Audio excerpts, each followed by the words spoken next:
We got the black pieces again. We're playing someone much stronger, but something tells me he may come across as a little bit weaker.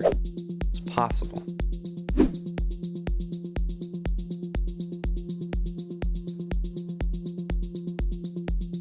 Don't usually play 2600s period in rapid, so I mean it's a little bit nice once in a while. A sleeper cell account, says Tim. Made the account and didn't play for an entire year. All his games are in the last 4 days. Chief Investigator Tim. 4 or 5 random days. So I just happened to get him on one of his random days. I happened to get him when he was locked in. It was too bad, really. Sounds like it's just too bad. Maybe this one is coming. What do we want to do? I assume c3. Okay, maybe we could play e5 there or something.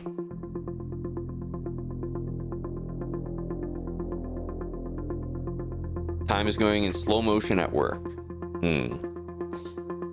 It's the way I felt against Mr. Vader. Now, I presume this is not a free pawn of any sort. You know, we lose b5. But we can get castled at least.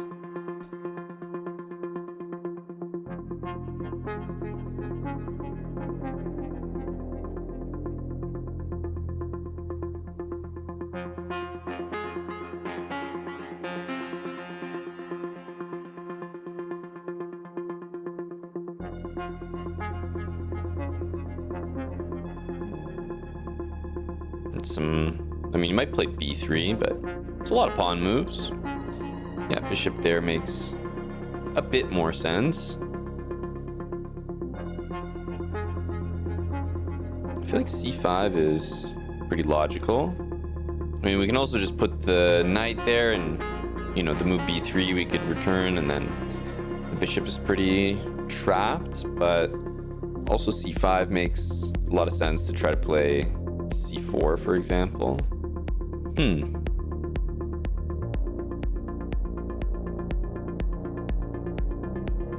Let's try this. We need probably rook here. You know, something to c4 makes sense.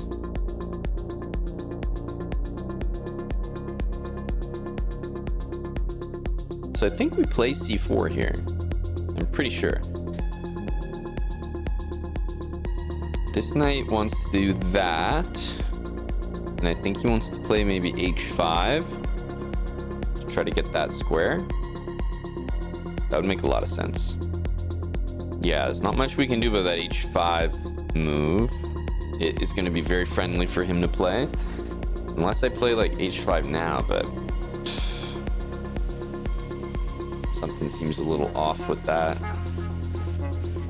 c4 has to be the move here. Like b4 was on the cards. I don't know. There was a lot. Like, this has got to be the right one. Start with that. He goes back. I am really thinking about this move. Yes, he can play this. If he plays knight here, honestly, I'll just tell him to leave. Is that crazy? h5, knight e3. I mean, e4 hangs there. So he has to go bishop b1. I'm gonna do it. I really, really don't like the move h5 for him. I think that's a strong move. And so strong, I think he probably should have played it, but I could be wrong about that.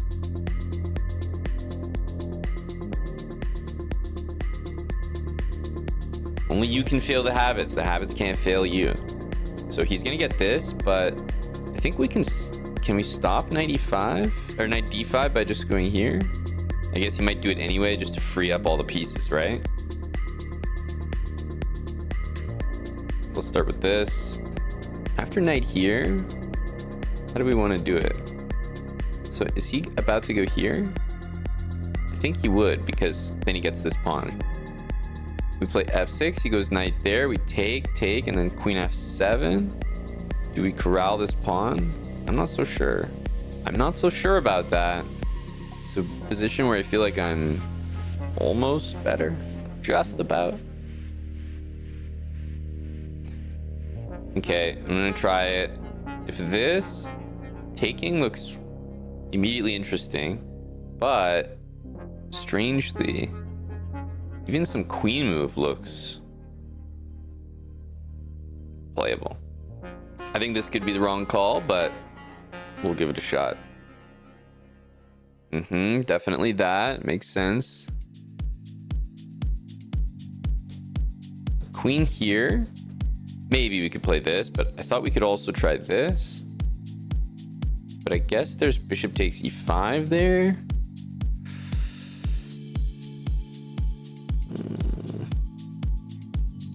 Not sure. I do think queen e6 after knight there was a reasonable attempt, because it definitely sucks to free that bishop out. Why do we play f6? Well, I mean, the e-pawn is going to get absolutely blasted here, so without f6 we lose that pawn.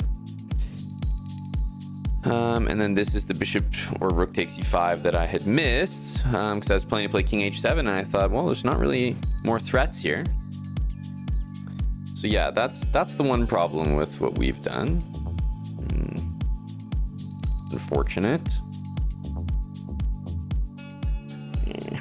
Yeah, we kind of are forced to kind of go back like this now, because I don't really see another way to do things. Yeah, it's hard not to take that knight. I definitely considered 50-50 queen e6, but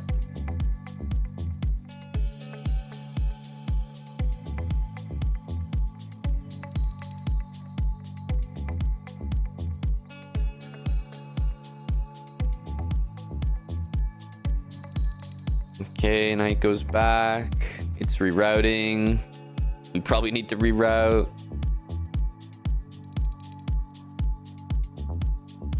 Let's just go here and bishop g6. And I feel like I would trade this bishop for that knight wherever it shows up. His pieces are a little bit awkward, maybe. Now it's just a blitz game. Blitz game where we're giving serious time odds.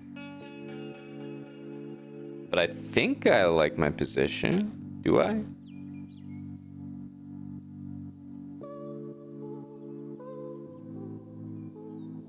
To figure out the right idea here, I think it's rook d3. I think this is right, because knight c4 should be very strong, so start to wonder whether he can take that safely.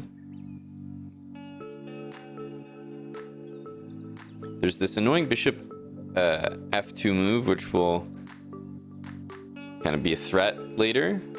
I think we can do it now, and we gotta take with the rook. No. Okay, we can move up. I guess we should just go in. Don't really know where else the knight's gonna go, so probably that knight should already be there.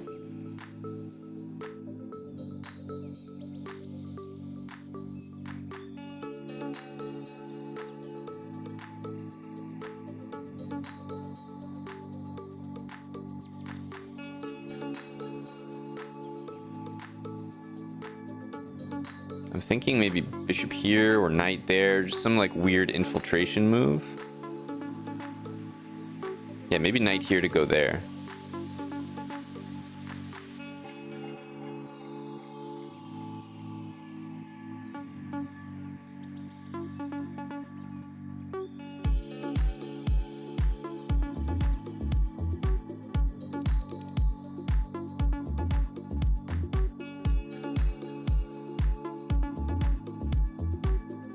So now we're at the point where we're better, but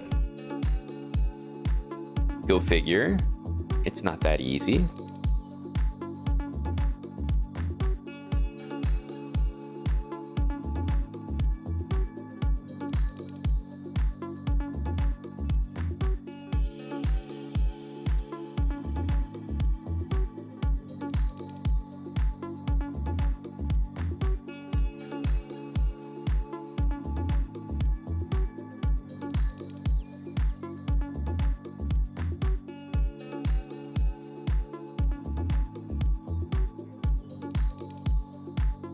Knight is dominated here.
There we go. Ay, ay, ay. Very close. The checkmate pattern brings it home again. The corner switch. You saw that, Tim. I hit him with the whoopsie daisies. Queen D2, queen B4. Oops. VAR to count the moves. Okay, let's see. 7, 8, 9, 10. 10 moves. So 1.3, 1.2. 1.1, 1.0, 0.9, 0.8, 0.7, 0.6, 0.5, 0.4, 0.3, 0.2, 0.1, 0.1. Exactly as it was drawn up. You guys missed the memo a couple months ago. Ever since February, chess.com has started to process the pre-move. They've banked you for one pre-move at all times. And when it shows 0.1, you actually have a move to spare. And I'm not sure what the logic is with it, because I don't think it has anything to do with like, you could play your next move and it could be checkmate and then the game ends so you don't flag. I don't think it has anything to do with that. They changed something in the system. 0.1 is the new 0.2. That's what I'm saying. Because I noticed this for the first time and I was like, well, I paused. I was like, this doesn't make any sense. I've been playing on chess.com for ages. I had 0.1 and I was like, ah, fuck. You know, I lost. Like, I didn't quite get it done. But we did.